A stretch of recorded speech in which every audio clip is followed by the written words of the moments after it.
Good afternoon, everyone. Welcome to the Columbus Metropolitan Club. I'm Neil Juris, the Senior Director of Communications and Engagement for the Mid-Ohio Regional Planning Commission. You all know us as MORPC. And I'm proud to serve as a member of the CMC Board of Trustees. We would like to thank today's forum sponsors, the Central Ohio Community Improvement Corporation, the Robert Weiler Company, and Homeport, and thank you to our host, the Ellis, for its generous support. We're also grateful to the Center for Human Kindness at the Columbus Foundation and the Columbus Dispatch for presenting our live stream being carried right now on CMC's social media platforms. Let's thank everyone for supporting today's event.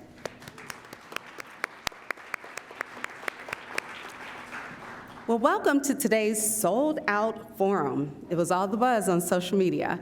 Is Snob Zoning America's new redlining? While ostensibly created to maintain good qualities in neighborhoods, single-family zoning has steadily inflated property values and is making America's housing crisis and economic inequality worse. Author Richard Kahlenberg's new book, which we'll have for sale after the forum, because we support small businesses, offers an indictment of America's housing policy.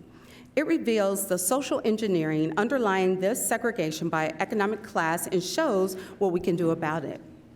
Today, we'll unpack the nationwide implications of single-family zoning, and we'll zoom in on Central Ohio to discuss how exclusive zoning is shutting thousands out from affordable rental and home ownership opportunities. It is my great pleasure to introduce today's distinguished panelists. Please help me welcome Shayla Favor, newly re-elected member of Columbus City Council. Congratulations, Councilwoman.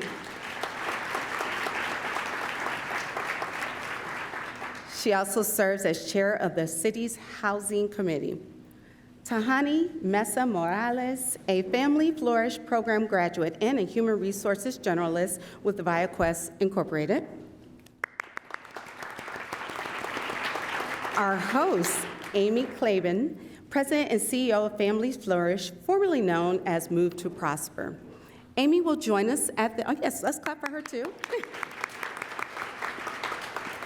Amy will join us at the podium after our featured speaker makes his remarks. It is now my honor to introduce our featured speaker, Richard D. Kahlenberg, Senior Fellow with the Progressive Policy Institute, non-resident scholar at the McCourt School of Public Policy at Georgetown, and author of the new book, Excluded, How Snob Zoning, NIMBYism, and Class Bias Build the Walls We Don't See.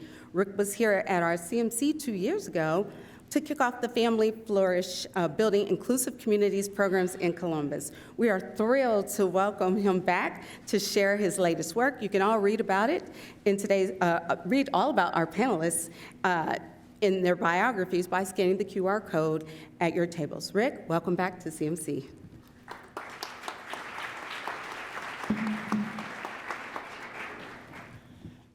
Thank you so much, Neil. I really appreciate it. And it's great to be back with all of you. I was here, as Neil mentioned, 2 years ago, and I looked out to a room of where I couldn't see anyone's faces. And you know, thank God we're in a different space in our country today. My book, Excluded, really in many ways centers on Columbus, because you all have, in some senses, both the best and the worst of the issue of housing. So on the one hand, there are very high levels of exclusionary zoning in this region. And at the same time, there's some really, really exciting things that are going on here that are drawing on the better impulses that people have. So I was told to limit my remarks to 5 minutes, and so I'm going to try to say 3 things quickly. First, I want to talk about how we got to the place where we are with our housing. We have a system where, in essence, the government has an enormous role, local governments have an enormous role in deciding who gets to live where in America. We have exclusionary zoning laws that are pervasive throughout the country and say that you're welcome to live in this neighborhood so long as you can afford to own a detached single-family home, sometimes with a minimum acreage requirement, half an acre or something like that. And to be clear, I live in a single-family home. I like my hot tub in the backyard. I have nothing against single-family homes, but there is a question to be raised about exclusionary policies that tell me that none of the neighbors can make a different choice and build a duplex or a triplex. That would be illegal throughout many parts of the country. So sometimes exclusionary practices are more subtle. So in some communities, including in this area, you will have an allowance for some multifamily housing in a more affluent community, but there are strict requirements about what goes on the outside of the housing. So there has to be a brick facade, for example. And that's designed for aesthetic reasons in part, but it also is in some ways clearly exclusionary because there are people who would never be able to afford even multifamily housing when you put those requirements on. The origins of these policies are pretty dark. So it began in places like Baltimore and Louisville in the early 20th century, where we had racial zoning. It was illegal for black people to move to predominantly white neighborhoods by law. And the mayor of Baltimore gave two explanations for the law. And he used this word, that would quarantine black people. The first was that he wanted to reduce the spread of communicable diseases. So sit with that for a minute. That was a policy that the mayor of Baltimore was advocating and enacted into law. And the other rationale, which will have a more familiar ring to us today, is that he was trying to protect the property values of white families. So those were the two reasons. The Supreme Court struck that law down in 1917, but then we quickly morphed to economic zoning, which is what we have today. So there was a proliferation of these laws that said we will ban anything but a single family home. So as we morphed from racial zoning to economic zoning, we see that effects in the trends. So with the passage of the Fair Housing Act in 1968, there has been a 30% decline in racial segregation in America, which is a positive step. It's still, racial segregation is still way too high, but at least we're headed in the right direction. With the proliferation of snob zoning, we've seen, since passage of the 68 Fair Housing Act, a doubling of income segregation. So rich people are much more likely to live separate and apart from middle-class people, and low-income people are much more likely to live separate and apart from middle-class people. So second thing I wanted to talk about briefly is why we should care. It imposes all sorts of harms, and I'll just mention three quickly. First is it does drive economic segregation, which is bad for social mobility and bad for our democracy when people of different backgrounds don't get a chance to know one another as neighbors. Secondly, and this is what you hear most about, it artificially drives up the price of housing. Now, this is one of those weird areas where I've found there are these supply and demand deniers, people who will say, well, no, zoning has nothing to do with the cost of housing. But it's, just think back to during COVID when we had the price of used cars skyrocketing. My wife took advantage of that. She got rid of one of our cars. We profited from that moment. But it was a supply chain issue.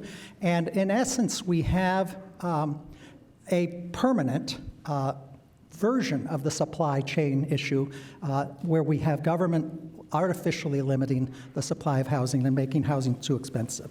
And the third problem with it is that it is bad for the environment. When housing becomes unaffordable, people have to live, they search further and further out in the periphery of metropolitan areas, which means more greenhouse gases from cars. Now, in Columbus, you have high levels, in this region, I should say, you have high levels of exclusionary zoning. And in the book, I cite the research of Patricia Burgess on the ways in which Columbus the area consciously sought to segregate by economic status and by race. And as a result, Columbus is, according to one study, had it was the second most economically segregated region in the country after the Austin area of cities or regions with 1 million or more people. Secondly, you've got very low levels of social mobility here. Raj Chetty did a study about 8 years ago which found that of the 50 largest communities in the country, Columbus ranked 45th in terms of social mobility. So if you're born poor, you're much less likely to rise out of that. And that's related directly, Chetty found, to issues of economic segregation. And thirdly, I don't need to tell you all that the housing prices are increasing in the Columbus area, which is really harmful for people who have to choose between making rent and buying medicine for their kids.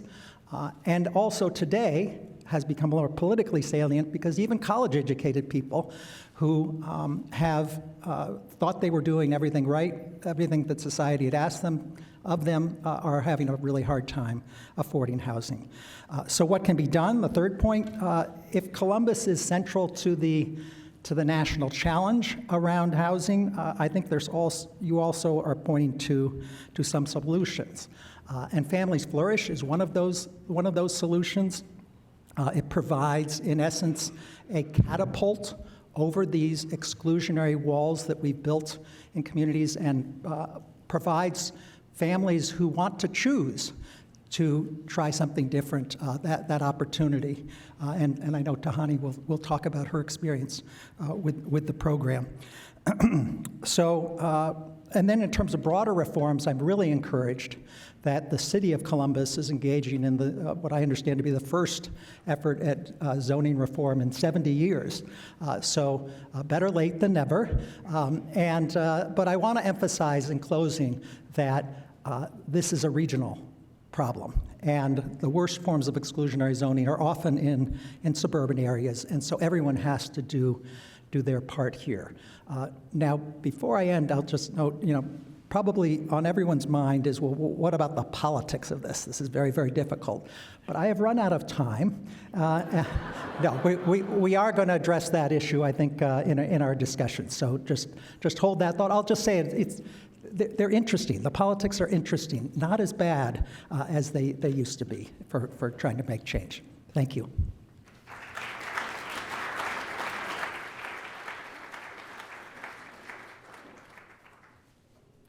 Special accommodations for somebody who's kind of short. So it's great to see everybody here today. Thank you for being here and for having the largest attendance in this new space. So welcome. Rick, thank you for sharing some of the key concepts in your new book, Excluded, and we're excited that Families Flourish is in there. It's in there as our prior name, Move to Prosper. We changed our name recently.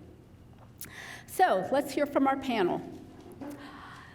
Councilmember Favor, I'm going to start with you, and first congratulate you for taking on the challenge of after 70 years looking at the rezoning. So City of Columbus is undergoing an overhaul of its zoning code. We applaud you for this work. Tell us how this zoning rewrite will help solve Central Ohio's housing shortage and create more inclusive neighborhoods for people of all economic backgrounds. Well, thank you for the question. Thank you for extending the invitation for me to be here today. Housing is such an important topic for me. It's very personal. If you have heard me speak about housing, I bring a lot of passion to the conversation. And really, it's because I know the history of housing in this country. I had the honor of teaching a course now 2 years ago at Denison that I created called Ghetto by Design.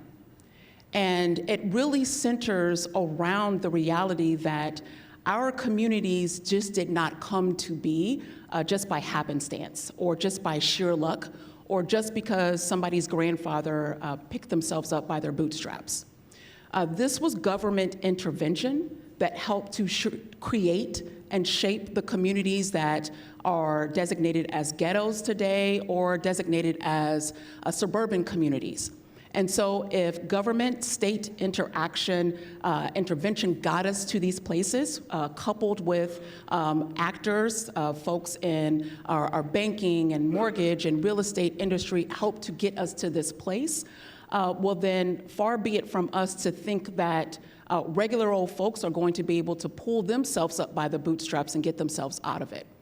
And so that is why I believe that it's incredibly important for government to lean into the conversation.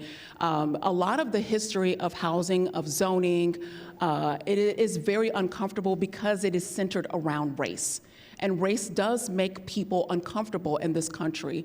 But we have to have the hard conversations in order for us not to continue to repeat the atrocities of the past. And so that's why I'm excited for our zoning rewrite. You're absolutely correct. It's been 70 plus years since we've had a comprehensive update to our zoning code. Now, the zoning update is not going to be the silver bullet that's going to solve our housing crisis in this community.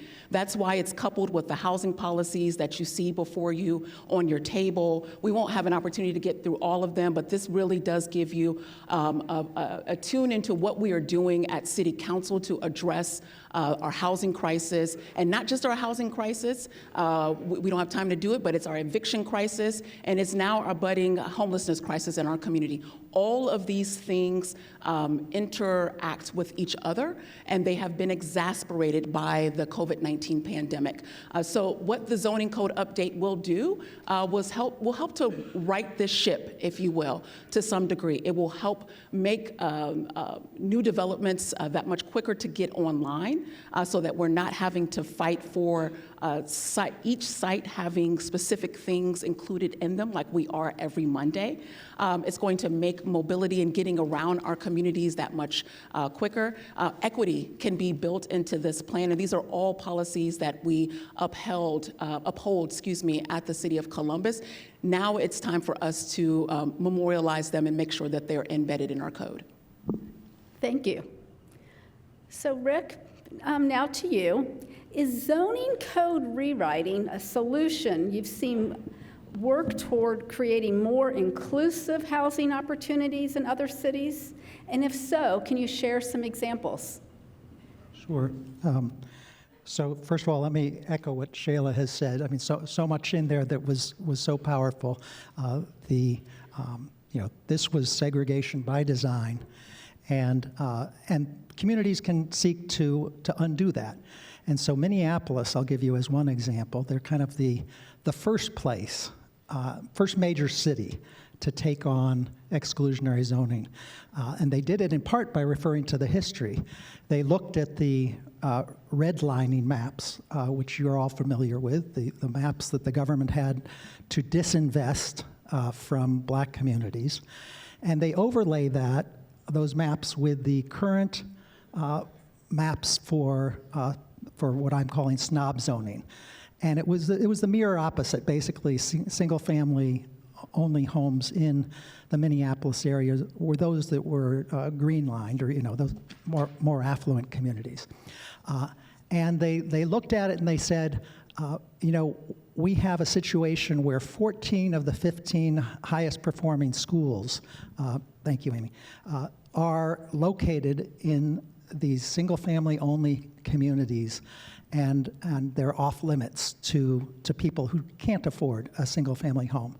And they said these things don't sit right with us, and they had a situation where 70% of the land was allocated to single-family homes only, and they said we're going to legalize duplexes and triplexes throughout those areas in one fell swoop. Usually these battles go, community by community. This was one big step. They did a number of other things, and I'm going to agree with you again, Shayla. This is not a silver bullet, the zoning piece, but they did a number of other things, including support for subsidized homes and more development near transit. And it has had a profound impact in Minneapolis. There was a headline recently in Bloomberg that Minneapolis was the one city that had tamed inflation. And they said that it had tamed inflation because they were allowing more housing. And housing is, a huge chunk of the cost of living for any family. By increasing the supply of housing, they had decreased the rate of increase in rents. And that was what accounted for the fact that Minneapolis had tamed inflation. So it can have really, really positive effects, and it takes a little bit of time, but this happened pretty quickly after the 2015 intervention. So I know there's a lot of members of city councils here in the audience. Hopefully you can look at Minneapolis as an example and get some ideas. So thank you. So Rick, in your book, you state that every municipality benefits by having opportunities for people of all incomes, races, and cultures to live, work, play, and contribute in their community. You say that this benefits everyone, especially children in school. Can you explain why this matters for both adults and children? Sure, and this gets to the politics question. The immediate issue is in the exclusive suburbs, what's in it for us? We like the situation the way it is. Why should we change? And I think one answer to that is that the people in exclusive, predominantly white communities are missing out on so much of what makes America great.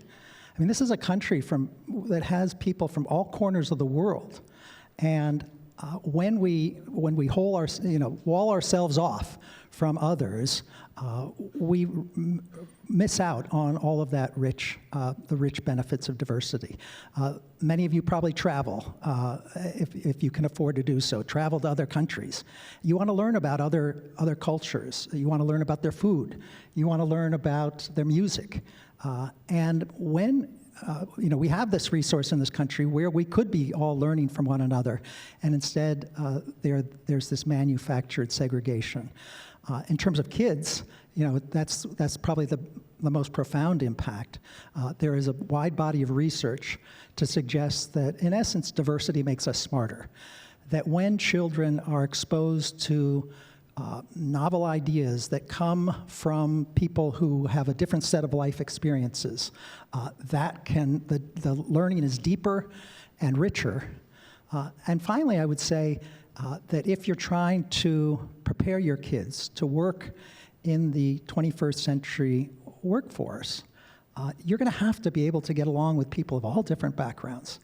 And by building these walls that rob children of the chance of learning how to navigate in a diverse world, you're not doing those kids any favors. So thank you for that, and that's a good segue to Tehani. So I've known Tehani for 5 years and have had the privilege of watching her children grow up, and it's been wonderful seeing the changes. So you wanted a different choice for your family than what was available a few years back. Tell us about your decision to participate in Move to Prosper, which is now Families Flourish. What did you learn from the experience, and how has the choice that you made changed your family's lives? Well, I learned a lot. It's been 5 years. I graduated from the program about 1.5 years ago, now going on, right? A little bit of backstory. I've been divorced. I have 3 children. Currently, ages 17. She'll be 18, graduating and planning on attending OSU come next fall. And 15 and now 8. We were living in a we had a private landlord at the time, and 2 bedrooms upstairs and 1 downstairs. Baby and I shared a room, and my daughter had the basement. There were, stairs were broken. There were bugs this big in the basement, so she would never actually be able to sleep in her room, among other things. There was a hit and run across the street from my house after I left for work one morning at 5 a.m. I left for work one morning at 5 a.m. to only witness a drug deal being had 5 minutes outside of my home, as I was leaving my house. So the kids weren't allowed to play outside. They weren't allowed to do much of anything after they got home from school. They couldn't be involved in extracurriculars. They weren't allowed to participate in extracurriculars because I worked, and there was no way for me to get them to and from where they needed to be. So unfortunately, they were just kind of stuck at home, my oldest 2 babysitting the youngest.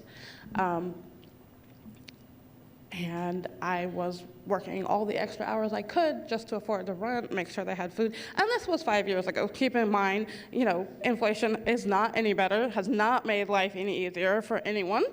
So 5 years ago, this is where I was. I was barely making maybe $20,000 a year, I think, at the time. So I was working overtime so that I could just put food in their mouths. My sister, being a social worker, she saw an ad for the program, and she said, "You should apply for this." And I was like, okay. I think we had, I want to say over 300 applications with the very first set, and I was like, there's no way that I'm going to be picked. But I applied, worst case scenario, right? Worst case thing to tell is no. I was accepted into the program, only by the grace of God, I think, and we moved into our new home about 6 months later. Kids were enrolled in a new school. They were able to do extracurricular activities. I had a coach who was at my side. She was kind of my conscience. First of all, slow down, stop, and smell the roses. We're here for you. We can help you. That's one. Because if you don't stop and you don't take care of yourself, which is what I was not doing, I didn't have time. I barely had time to bathe and brush my teeth every day. So no, I was not taking care of myself. I was making sure they were taken care of, and it was just the basics. When I got into the program, one of the big things we focused on was taking care of yourself as a mom, taking care of your family second, because if you don't, you're not going to be around for them when they really need you. So then I started to see things with my children, the things they wanted to do. My oldest, she did color guard all 4 years of high school. One of the reasons that she considered not going to OSU is because they don't have a color guard. My youngest, she is in ballet, she's in jazz. She is doing the Nutcracker next week. If any of you guys want to go to Otterbein and see the Nutcracker put on by 6-year-olds and 7-year-olds. My middle child, he's football, wrestling. They have been able to do all of those things simply by joining the program. Not only that, I'm making probably 4 times what I was making by joining the program.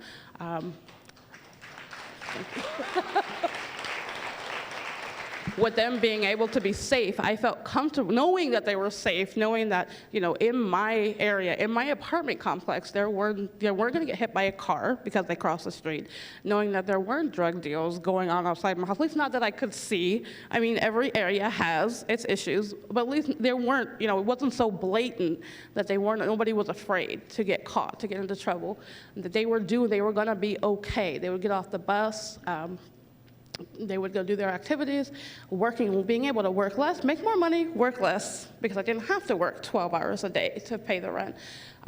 Rent was higher, don't get me wrong, rent is still higher and it goes up consistently, but I'm not working 15 hours a day to pay the rent. I'm working my 8, I'm going home, picking them up, we're having dinner together, we're doing things on the weekend. I don't have to have 2 or 3 jobs just to make ends meet. Really, the biggest thing that I've learned, take care of yourself, make sure the bills are paid, and take care of the kids.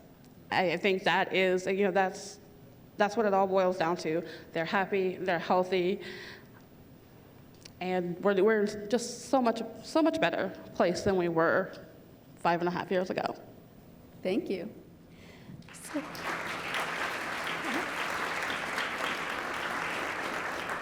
So Tehani, can you share real quick a story you've told before about the impact of having the rental support, that it enabled you to apply for jobs? I think that's important to share.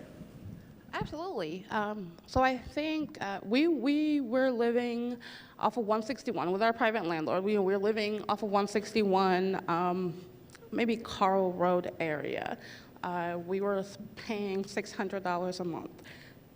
$600 a month, obviously, is not a lot of rent. I don't even think there's an apartment that exists for $600 a month right now. So you can imagine the situation there. My current rent is almost $1,400. But had I tried to pay rent at $1,400 5 years ago, we probably would have been evicted every month, if even being able to get into the apartment. Once you get that first eviction, you're not going to get another one. So having that rental support and then being able to slow down, think, well, what can I do to get another job? Because I was also working hourly. So I'm thinking many of you here are salaried. I was an hourly employee, which means I punched in at 6 a.m. and I punched out at 1 p.m. or 1:30. I punched in for lunch and I punched out.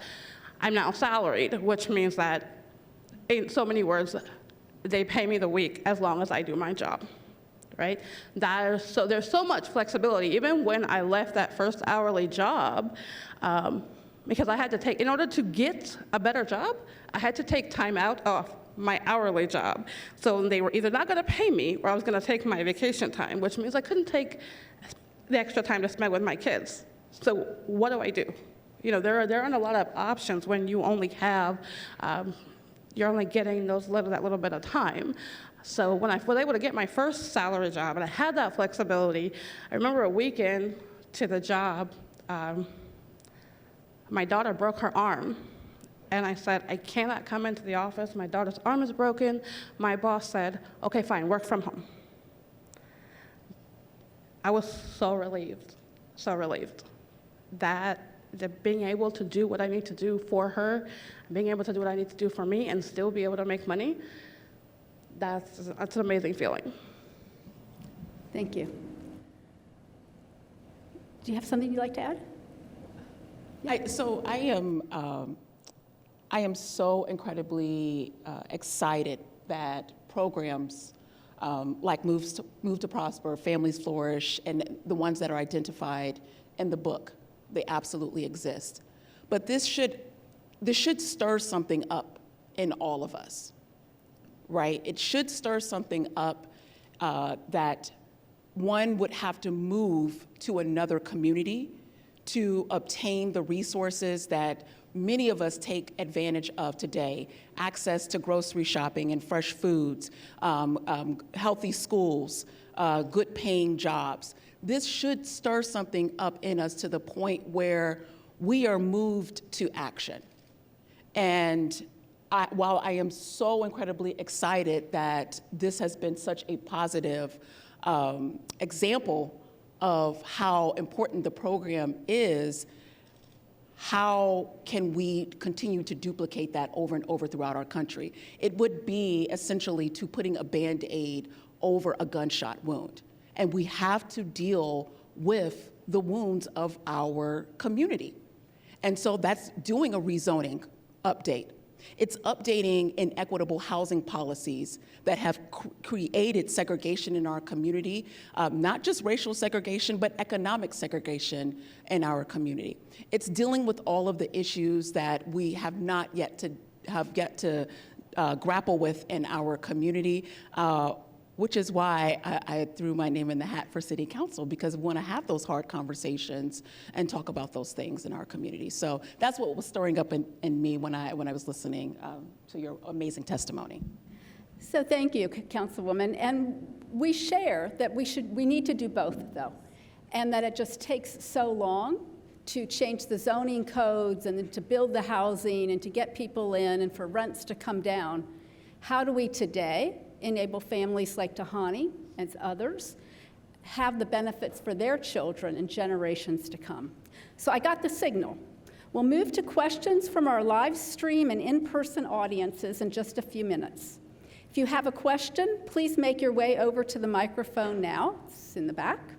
And if you're watching online, please type your questions into the chat. Before we take questions, I have one final question for each of you. So this is a question for each. Can programs like Families Flourish make an impact on leveling the playing field for underserved residents throughout the region? Please explain. Yeah, absolutely. I think part of the reason I wanted to write about what is now Families Flourish in my book is that there was a clear before and after story. And Tehani, I remember when you said, I think it was someone stole the little play swing set from your front porch. I mean, And when I started the program, Buggy that's the little one. She was under 2. She had a, little, we had gotten it, I think my mom bought it from a secondhand store. So it was already secondhand, and she's got a little slide, and it's got a little swing, just really small plastic, one of those. I left for work one day, came home, and it was gone. right. Just like that. So this was a very, very tough situation, and then to hear about how your life had and the life of your kids had improved was very powerful to me. And I will agree with you, Shayla, that this is at the same time a small program, a necessary program, an important program, but that there have to be systemic reforms as well, so that we're addressing the issues in the city of Columbus. And I think you said, Amy, you had 1,100 people apply for 33 spots in the most recent round. So people are looking for change.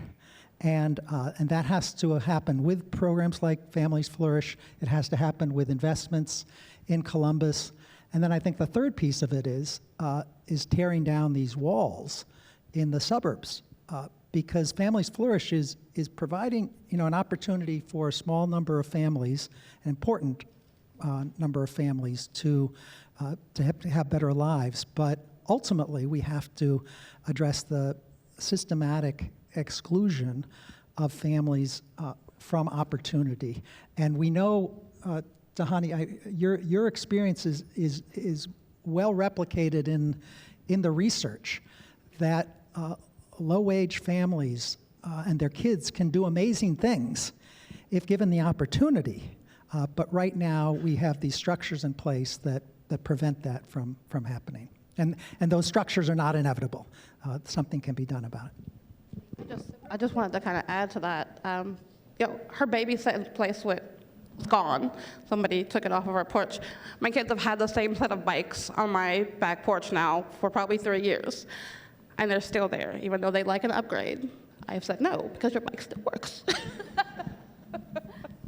I would say yes, a resounding yes. Programs like Family Flourish absolutely do change the game. We're hearing a testimony of it today. But it's both, though, right? Columbus is, every day, over 40 people move to the city of Columbus. We're the only city that is growing in the state of Ohio, the only growing city in the Midwest. We are going to double in the next 20 to 30 years. And so it is imperative that we get this right now.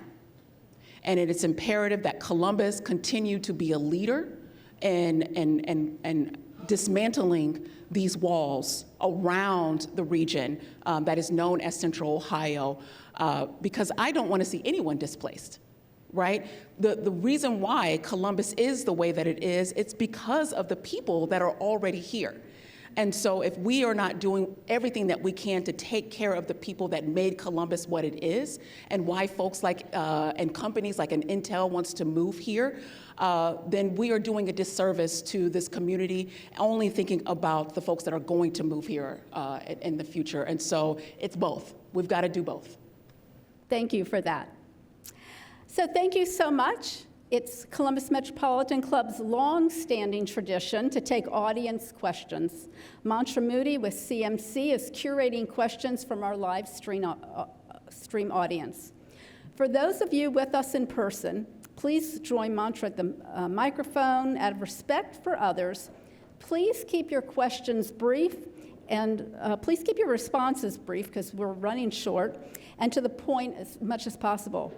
Please also keep in mind that questions do end with a question mark. Mantra, what's the first audience question? All right, thank you, Amy. First question is from Phil Flanagan. The tax abatements are chasing low-income renters out in favor of a more exclusive class of residents. How can we center the margins in our city's development? Can you repeat that, please? Sure. So the tax abatements are chasing low-income renters out in favor of a more exclusive class of residents. How can we center the margins in our city's development? I will take that question. So if everyone is not aware, last year, the city of Columbus did rework its CRA and tax incentive policy. There is a portion in the book that talks about what gentrification actually does look like as it is today. But the reality is that the policy that we had in place did create an opportunity for folks of significant low income to be displaced in our community. So now as it stands today, if someone is going to receive a tax incentive in our community, we're going to talk about multifamily first, then that developer must ensure that 20% of those units meet a certain income, and that would be at 80% of the area median income, or 60%.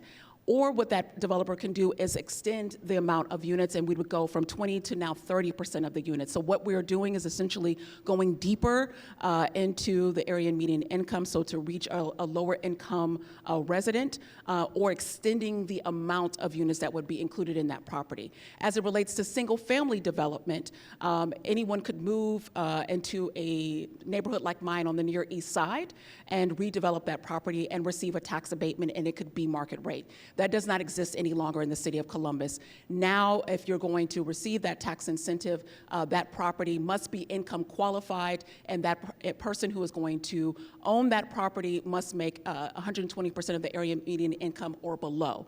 So we are riding this ship, as you will, to address the question that was asked.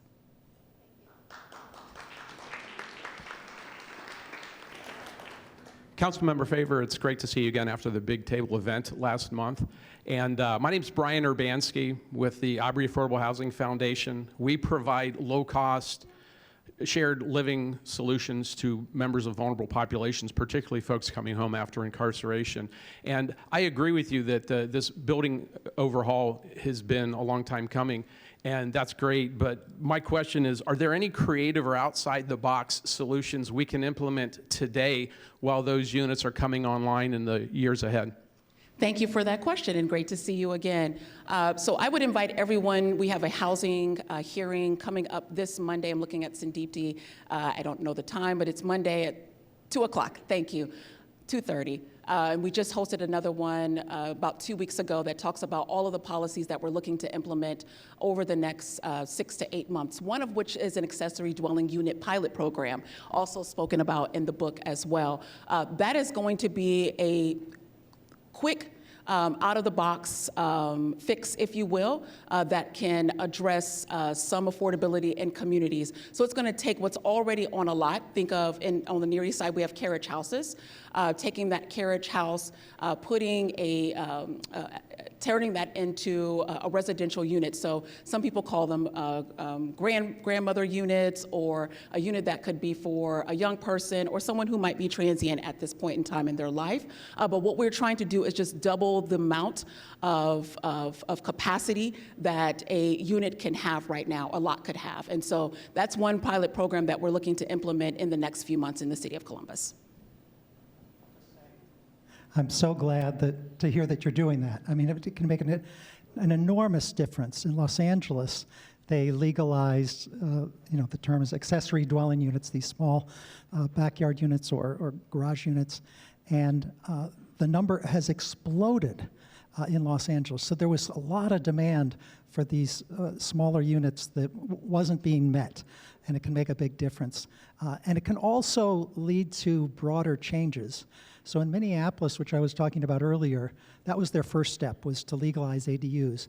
And there was one council member who was very scared about the program. She said, they're going to become houses of prostitution.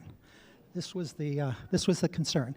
And when that didn't happen, then that kind of made people feel a little more relaxed about change and led to further change. The reason why that is a quick fix, because as it is today, that accessory dwelling unit would have to come through the zoning committee. And that would be a whole process in and of itself for the resident who owns the property. They would have to go through our process, which you all know is cumbersome. And so what we're trying to do is streamline that. So you've got a couple of different zoning plans that are already laid out. An owner could potentially pick one. It's already been approved, and then you're good to go. People don't know, ADU is accessory dwelling unit, and there are some cities across the country that provide funding to help reduce the cost, either loans or grants, to make them more affordable. Next question, thank you. All right, Amy Bush Stephen asks, what can affluent neighborhoods do to improve access to affordable housing in their areas? YIMBY, become a YIMBY. Literally. So we hosted a Housing for All annual town forum back in July this summer, and we had a dynamic speaker from the YIMBY movement. It's Yes in My Backyard. It's the counter to NIMBY folks, No in My Backyard. And it is really a movement that I have embraced. I'm trying to get it stirred up here in Columbus. But it's really about getting folks excited about projects that not just impact their day-to-day or 100 feet from their door, but projects that impact the community overall. And with a resounding yes, showing up to zoning meetings, showing up to council meetings, or whatever it might be in your community, and saying, yes, we want this in our community. So that is one way in which you can start to lean into the conversation. And then also just educating your fellow neighbors about what this looks like to have different types of housing units in your community that may not have existed in the past. So whether we're talking about a tiny home or a rail box home or an accessory dwelling unit, I believe it all starts with education. Thank you. Did you say there's a Neighbors for More Neighbors chapter here? You're for Neighbors for More Neighbors. Excellent.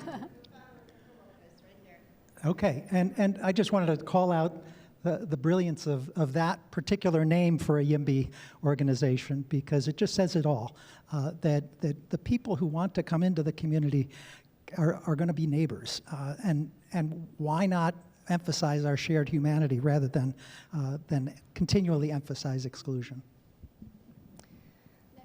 Hi, my name is Barb Seckler, and this question is for Council Member Shayla Favor. It's really clear to everybody that City Council has taken a deep dive into housing and is changing policy and doing a lot of good things. And my question to you is, as you look forward for the vision going forward with Intel and all the different things, how will you partner with the Affordable Housing Trust and Homeport and Families Flourish? How will you help draw together the rich and the poor, the economic inequity, so that we have some mixed income neighborhoods where families live together that aren't all rich and aren't all poor, and that middle class gets to perhaps be in programs like this woman or others? Thank you. That's a great question. You know, I think that it starts with policy. So we'll point to source of income as being that top one, and shout out to Amy, who we started these conversation pandemic. We were all wearing masks. I think the hearing was online. But that essentially is helping to ensure that no matter what your source of income may be, and the thing that makes me always chuckle when I talk about source of income is that folks automatically go to Section 8. But we're talking about sources that might come from alimony. It could come from child support. But it's the automatic inclination that we are only focusing on low-income residents. And so in the city of Columbus and now around the region, for the most part, you cannot be discriminated from obtaining somewhere to live just based upon how you pay that rent. As long as it's legal, right, you can no longer be discriminated. And that was happening in our community. There absolutely are signs that say no Section 8 here, no vouchers here. In fact, we had recently, this past year, an apartment complex that catered to our new American communities on the north side of Columbus that had issued a letter to all of the residents stating that moving forward, they were not going to accept Section 8 vouchers in that apartment complex. This would have displaced a ridiculous amount of new Americans in our community. Now, it is already challenging for low-income residents to find housing. You slap new American onto that and the challenge of not speaking the language, that further disadvantages someone from obtaining safe and habitable housing. And so now, because that policy had already passed, we were able to send a very delicate letter to that property manager, and those folks could stay in their homes. And so that is just one success story of how we can begin to truly create mixed income communities by ensuring that there are policies in place to protect folks as they are right now. Thank you, and thank you for your leadership. And hopefully to other city council members here, do it in your cities if you haven't already done it, and thank you to those who have. One very quick question and very, very quick answer. Okay, thank you so much for this conversation. I've attended a number of the zoning meetings, and most of the conversation has been around housing types and housing density. Is there a way we can maybe make it a bigger conversation around places and neighborhoods? Absolutely, and part of the strategy with these zoning conversations has been having them in communities across the city of Columbus. So not just hosting them down at City Hall, but hosting them in the King Lincoln, hosting them on the west side, so that we can center neighborhoods and how incredibly important it is going to be for us to lean into updating our zoning code so that we can create truly walkable communities where we can all flourish. So thank you for that question. So it's time for me to wrap up. I'm getting that signal from Doug, thank you. So I hope when you leave here, you'll all become YIMBYs, join the Neighbors for More Neighbors movement. There are people here who you can talk with about it. And advocate for inclusivity and programs that level the playing field so that all families have the agency to create their own futures. If you'd like to continue this conversation, whether you're online, whether you're here, there's so much we didn't cover. Tomorrow night, we're holding an event at CCAD. Rick will be the speaker. We have 2 people on a panel with him. It'll be a fabulous conversation. Mayor Coleman, who's here with us tonight, will be with us tomorrow night, as well as Franklin County Treasurer Cheryl Brooks Sullivan. So you can learn more by going to the familiesflourish.org website, and then you can register. Tickets are free, so hope to see you tomorrow. Thank you.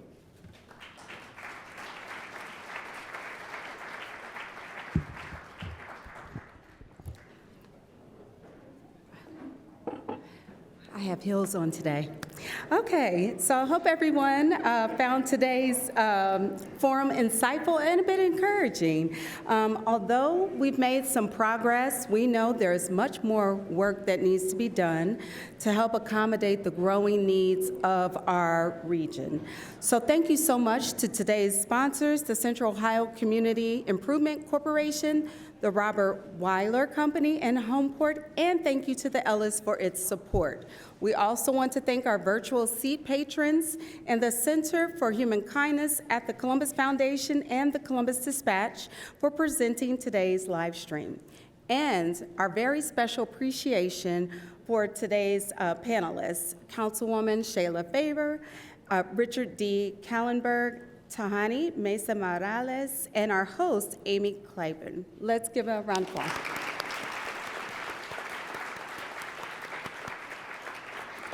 So please register now to join us next Wednesday, which I'm sure is going to be sold out as well, here at the Ellis for Reimagining a Style Giant, featuring Victoria's Secret board chair Donna James and the terrific panel that will be before us. Don't forget, you can purchase an autographed copy of Rick's new book before you leave out today, courtesy of the Book Loft.